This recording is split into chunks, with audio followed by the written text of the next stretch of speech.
ಇದೇ ಹಾಸನದ ಹಸುವಿನ ಕೆಚ್ಚಲು ಕುಯ್ದ ಪ್ರಕರಣ ಬೆಂಗಳೂರು, ಬಳ್ಳಾರಿ, ಮಂಡ್ಯ, ತುಮಕೂರಿನಲ್ಲಿ ಬಿಜೆಪಿ ಪ್ರೊಟೆಸ್ಟ್ ಮಾಡ್ತಾ ಇದೆ. ಹಾಗೆಯೇ ತುಮಕೂರಿನಲ್ಲಿ ಪರಮೇಶ್ವರ್ ನಿವಾಸಕ್ಕೆ ಮುತ್ತಿಗೆ ಹಾಕೋದಕ್ಕೆ ಯತ್ನ. ಬಳ್ಳಾರಿಯಲ್ಲಿ ಜಮೀರ್ ಭಾವಚಿತ್ರಕ್ಕೆ ಸಗಣಿ ಎರಚಿ ಆಕ್ರೋಶ. ಚಾಮರಾಜಪೇಟೆಯಲ್ಲಿ ಹಸುವಿನ ಕೆಚ್ಚಲು ಕೊಯ್ದ ಪ್ರಕರಣಕ್ಕೆ ಸಂಬಂಧಪಟ್ಟಂತೆ ಇವತ್ತು ಹಿಂದೂ ಸಂಘಟನೆಗಳು ಎಲ್ಲ ಕಡೆ ಹೋರಾಟವನ್ನು ಮಾಡ್ತಾ ಇದ್ರು. ಬಿಜೆಪಿ ಕಾರ್ಯಕರ್ತರು ಕೂಡ ಸಾಥ್ ನೀಡಿದ್ದಾರೆ ಬೇರೆ ಬೇರೆ ಜಿಲ್ಲೆಗಳಲ್ಲಿ. ತುಮಕೂರಲ್ಲಿ ಪರಮೇಶ್ವರ್ ಅವರ ನಿವಾಸಕ್ಕೆ ಮುತ್ತಿಗೆ ಹಾಕೋ ಪ್ರಯತ್ನವನ್ನು ಮಾಡಿದ್ದಾರೆ. ಬಳ್ಳಾರಿನಲ್ಲಿ ಜಮೀರ್ ಭಾವಚಿತ್ರಕ್ಕೆ ಸಗಣಿ ಎರಚಿದ್ದಾರೆ. ಯಾಕೆಂದರೆ ಜಿಲ್ಲಾ ಉಸ್ತುವಾರಿ ಸಚಿವರು ಕೂಡ ಹೌದು, ಅಲ್ಲಿ ಸ್ವಲ್ಪ ಆಕ್ರೋಶ ಜಾಸ್ತಿ ವ್ಯಕ್ತವಾಗಿದೆ.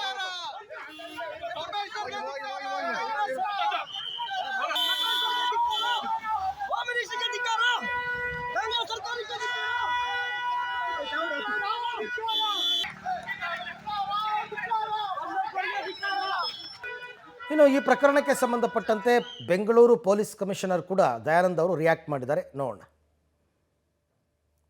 ಬಹಳ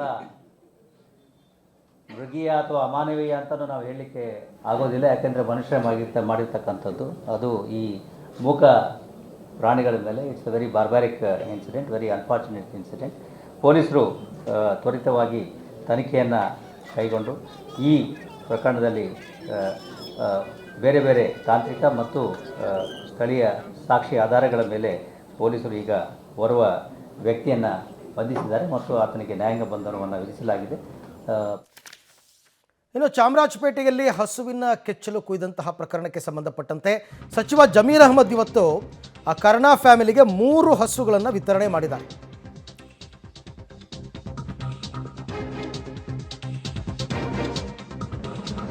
ಈ ಸಂದರ್ಭದಲ್ಲಿ ಆ ಕಿಡಿಗೇಡಿಯನ್ನ ಸೈಕೋ, ಅವನೊಬ್ಬ ಕುಡುಕ, ಅವನನ್ನು ಅರೆಸ್ಟ್ ಮಾಡಿದ್ದಾರೆ ಅಂತ ಕರ್ಣನ ತಾಯಿ ಬಳಿ, ಅಮ್ಮಾಳ ಬಳಿ ಹೇಳಿದ್ದಾರೆ. ತಕ್ಷಣ ಅಣ್ಣನ ಪರವಾಗಿ ಕ್ಷಮೆ ಕೇಳ್ತೀನಿ ಅಂತ ಕರ್ಣನ ಸಹೋದರಿ ಹೇಳಿದ್ದಾರೆ. ಸಾರಿ ಏನು ಬೇಡ ಅಂತ ಜಮೀರ್ ಹೇಳಿ ಮನೆಗೆ ಬರ್ತೀನಿ ಹೋಗು ಅಂತಲೂ ಕೂಡ ಹೇಳಿದ್ದಾರೆ.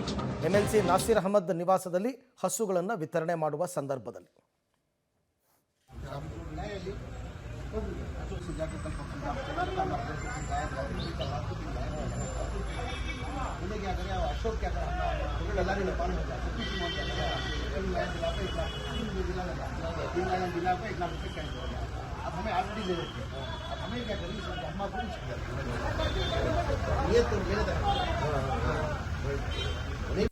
ಮೊನ್ನೆ ಶನಿವಾರ ರಾತ್ರಿ 3 ಹಸುಗೆ ಕೆಚ್ಚಲನ್ನ ತಂದು ಮಾಡಿದ್ರು.